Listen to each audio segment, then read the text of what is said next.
श्री शिवाय नमस्तुभ्यम हर हर महादेव। दोस्तों, माताएं बहनों, आप सभी लोग जानते हैं कि 30 जून 2026 यानी मंगलवार को पड़ रही है ज्येष्ठ मास की प्रतिपदा तिथि।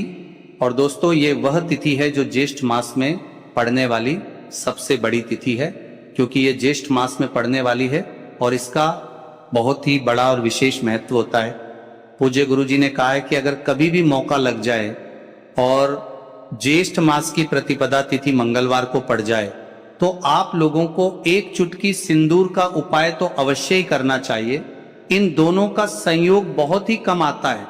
इसी के साथ में गुरुजी ने अपनी शिव पुराण कथा में बताया है कि इस दिन एक चुटकी सिंदूर का उपाय तो आपको अवश्य ही करना चाहिए, क्योंकि ऐसा दिन पूरे साल में सिर्फ एक ही बार आता है। और दोस्तों, आप सभी लोग जानते हो कि मंगलवार का अगर सबसे बड़ा उपाय है तो एक चुटकी सिंदूर वाला उपाय है। तो दोस्तों, इस मंगलवार प्रतिपदा तिथि के दिन आप लोगों को एक चुटकी सिंदूर वाला उपाय को जरूर करना है। बहुत सारे लोग होंगे जिन लोगों ने इस उपाय को ना किया हो, मतलब पूरा साल निकल गया, उन्होंने किसी भी दिन इस एक चुटकी सिंदूर वाला उपाय को ना किया हो। पर दोस्तों, आपके पास एक आखिरी मौका बचा हुआ है जो कि 30 जून के दिन है।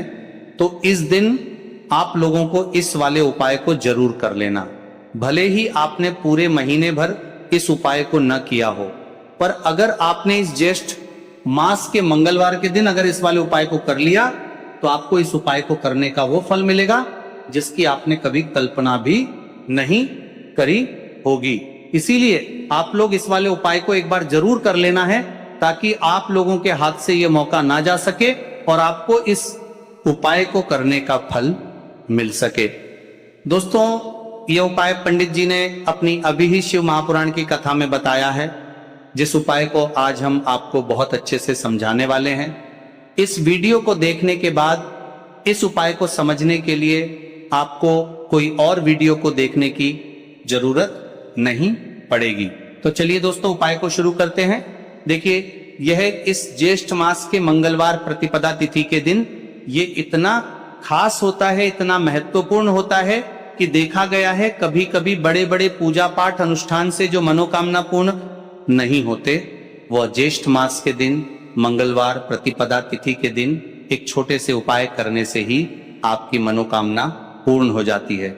और बहुत सारे लोगों ने इस उपाय को किया भी है और उनको इस उपाय को करने का फल भी जरूर मिला है। अगर आप लोग भी इस उपाय को करना चाहते हैं तो आप इस उपाय को पहले अच्छे से समझ लेना, सुन लेना, उसके बाद करना। आपको इस उपाय का फल जरूर मिलेगा और इस उपाय को कर लेने से आपके घर में चाहे किसी भी प्रकार की दुख और समस्या क्यों ना चल रही हो, आपको उसका कारण भी नहीं पता है कि भाई ये समस्या किस कारण से चल रही है।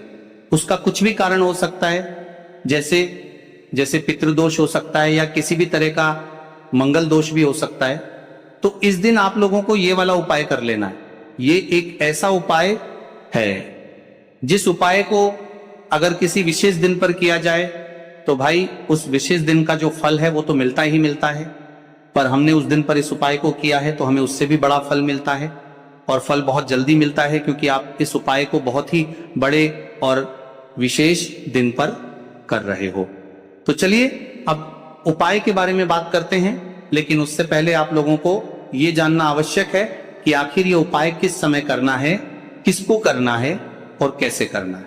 तो चलिए हम आगे आपको वीडियो में एक एक करके बता देते हैं। उससे पहले अगर आप लोग हमारे चैनल पर पहली बार हैं तो हमारे चैनल को सब्सक्राइब करना ना भूलें, और अगर आपके पास कोई सवाल है तो आप हमें कमेंट बॉक्स में बता सकते हैं। और अगर आपको हमारा वीडियो पसंद आया है तो आप हमें लाइक और शेयर करना ना भूलें।